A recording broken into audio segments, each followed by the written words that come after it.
Okay, in this video, I'm going to teach you how to master public speaking. I'm going to give you 17 steps or tips that's going to allow you to do this. And so I take notes as we're going through it, and you're going to see how you can easily implement this into your speaking. Now, the first tip that I would give you is actually to know your outcome before you begin. Your brain is like a servo missile. So if it sees a target, then it is going to come up with information, with stories, with things that you're going to share that's going to align with that outcome, that result you have in mind. So ask yourself at the end of this talk, what is my result I'm after? What is my dream outcome as a result of this talk? That's the first tip. The second tip is actually to get rapport. And you have rapport when you get total responsiveness from the audience. That means if you ask something, they answer. If you want them to do anything, they do it, right? So you want the audience to be saying, me too, rather than so what. And I learned this powerful persuasion process that if you're going to sell something, for example, how do you sell something and keep rapport? And it's called the football field. How it works is the first 40% of the paddock is what's called the identification phase. That's where you want the audience to be saying me too rather than so what. And it actually comes from your voice and how you communicate. Because people don't care how much you know until they know how much you care. And it's really important that your audience feels that you care about them to have rapport. And you can ask yourself, in order to get this caring, things like, what do I care about these people? Why do I care about them? What's special about them? What can I have compassion about, based on being in their shoes? And that helps increase the caring that you have for your audience. And that's going to come across your communication, right?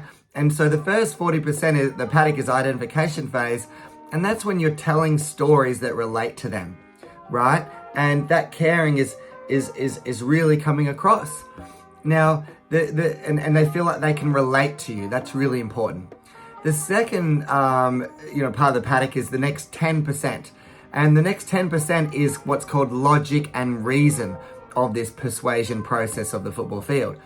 That's where you state facts, figures, give content and information that just tells it how it is, right? This is the truth that you want them to absorb and receive. The next 25% is what's called attack and confess. This is where I attack the objections that they may have, and I confess that I actually used to have them as well, right? So, for example, fear of taking a risk. I would say, I can't believe, I actually used to have this big fear of taking risks, and I had it for so long, and it was just, it really held me back. I never did anything different. I never stepped out of my comfort zone. And then I realized that the biggest risk was not taking one at all. And I just, and it held me back for so long. And I just found it was silly, but not till later after I lived so much pain from holding on to this, right? So you attack and confess these objections or reservations that they may have. That's the next 25%. And the last 25% of the paddock is where you actually associate pleasure to the very behaviors and actions you want them to take. If you take these actions, if you do this behavior, if you take, buy this thing, then these are all the pleasurable consequences you're going to get. And if you use that process you can use it in your public speaking, but you should also use it even in just normal one-to-one communication in sales. It's very powerful when you use the paddock persuasion process. Okay, that's really important when it comes to rapport while selling. Now, the third tip is you want to change the values and beliefs of your audience. If you don't change what they value, if you don't change what they believe, you're not going to get them to act on the things that you want, right? Because very often you're asking them to do different things. And those different things require different values and they require different beliefs. And that's what's really important, that you sell them on the value of the change and give them the beliefs that you want them to take action. The fourth tip is actually inflections. Inflections means you changing primarily the pitch of your voice. And you shouldn't just change the pitch, whether it's high or whether it's low. And you shouldn't even just change the volume so it's really loud or low, right? Or you should also change the speed. Talking really fast, 100 miles like this, and then just slow it down, right? These things have an impact, and inflection is massively important to keep your audience engaged. The fifth tip that I can help you to master public speaking is actually that you want to change someone's state, their emotional state, because the brain makes decision in what? Based in emotion. So I have to get them to feel good or get them in a confident state for them to take action.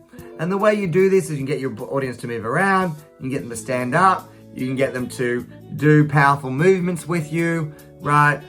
You can tell funny jokes. These are all the things, some things that you can do to change their state so they enjoy it and they take action on things that you want. The sixth thing is you must take control of your audience from the beginning. That means standing out and owning this, owning your space and owning the space. Project total certainty when you are, when you're from the beginning. Otherwise, if they hear doubt in your voice or uncertainty, they're not going to believe what you have to say. And the seventh thing is actually to tell stories. If your audience is ever getting bored, then the easiest way actually to get them out of that boredom is actually tell a story, right? So if I tell you a story of something, that happened or that's related to the point that I'm making, right, you're going to be way more engaged. Like if I tell you the first time that I ever did public speaking, I actually was speaking in front of an audience of 50 real estate agents, and I went to give the talk and I didn't know any of these things, and I couldn't actually maintain my own state, and I ended up having this permanent marker, this pen, and I took the lid off and I ended up putting texture all over my face, and I was teaching them how to master their mind. And then at the end, they were like, you've got texture on your face. It was kind of embarrassing, right? So that's a story. Keeps people engaged. Number 8 is going to be challenge your audience.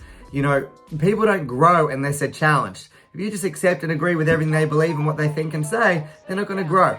So I sometimes ask for permission. Do you mind if I challenge you in some of the things that you've believed up until now to really serve you, right? But you've got to, if you don't challenge them, we get weak. So make them strong by challenging the things that have kept them where they are. Number 9 is energy. You need a powerful, dynamic energy. You need to be able to go to zero to 100 in a second, right? Sometimes you need to have really subdued, peaceful, calm energy. Other times you have to go, bang, this is what I want you to do. You've got to do this. And your energy has got to be like it bounces off the side walls and comes back at you. And your whole energy is filling up the room. And that's really important when you're speaking as well, is to be conscious of, making sure your energy is really doing what you want it to do. Number 9 is utilization. If something ever goes wrong in your talk, or if you say something wrong, or if you make a mistake, utilize it. Utilize what your audience says and does. Use everything to your advantage, as if it's happening on purpose and for purpose, okay? Number 10 is going to be have fun. If you don't have fun while you're speaking, talking, doing a speaking engagement, then they're not going to have fun, right? They're a projection of you. And it's really important that you enjoy it, right? You've got to be an entertainer. I think people pay the most money to who? To entertainers. So be entertaining. Number 11, what you say has to mean something to you if you want it to mean something to them. And it won't mean anything more to you than it will to them. And that's why everything that I say behind it has to have meaning. I have to go, why does this mean something to me? Why does it mean so much to me? And then when you're congruent on that, you're going to pass that on to them. The 12th is set the intention. Before every talk, I actually ask myself, God or the universe, use me for something greater than myself to serve this audience. Use me to help them in the highest possible way. And always the right things come out then. And 13 is speak with certainty and from the heart. I always want to speak from my heart that connects with my audience and from certainty as well. Number 14 is speak with passion and emotion, right? If you've gone to a lecture for a university or you've listened to a school teacher and gone, today we're going to learn about the history of our country. You'll be like, kill me now, right? It's going to put you to sleep. So you need passion behind what you're talking. right? The number 14 is when you speak, you must be full of yourself. Now, Oprah Winfrey taught me this, and that means meaning come whole in everything that you say. Come whole. That means you don't 90% believe it, 95, 99. You 100% believe and own what you say. And you are whole in what you say. Your whole self is behind it, right? Number 15 is pattern interrupts. Whenever your audience also, if they ever look bored, like tell a joke or do something funny or do something radical with your hands or your body. These things make a difference. These pattern interrupts break the patterns of your audience. Number 16 is your whole goal, right? Is not to be know your goal. Your goal is not to be, when you're speaking, your goal is not to be a perfect speaker. Your goal is to be whole in everything that you say, with the intention to serve the people that are there. That's really your ultimate goal. And number 17, I'm going to repeat it again, and that is make sure that you really come from this whole place behind everything that you say, right? And I can't stress that enough because that's what works the most for me. I hope those things have helped you, they've served you, and you're able to go out and utilize those, really make a difference with your talks. And please let me know what you think in the comments, give it a like, subscribe so you can get more videos like this and I can really serve you more, and look forward to seeing you on the next video.